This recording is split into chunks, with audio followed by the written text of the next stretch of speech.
খাইতে পারি না মানে? রিক্সা চালায় আইফোন কিনা লাইছি, ডেইলি আমার ইনকাম 1500 থেকে 2000 টাকা। আমি তো গরু আর মুরগি ছাড়া ভাতই খাই না।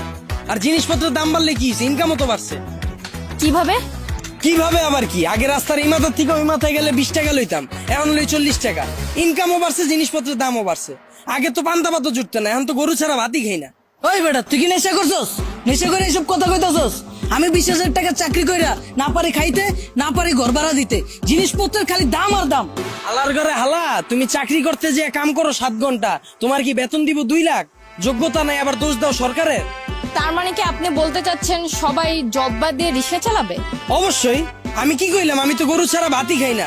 আমি সারাদিনে কাম করি 12 ঘন্টা, তো আমি গরু না খাইলে কি ওই গরু খাইবো?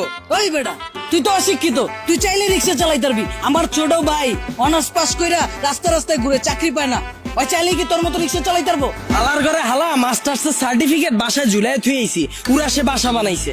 আর তুই এসেছিস বেটা অনার্স লয়া। আর শিক্ষিত হইছি কি হইছে, রিক্সা চালাই নাকি খারাপ?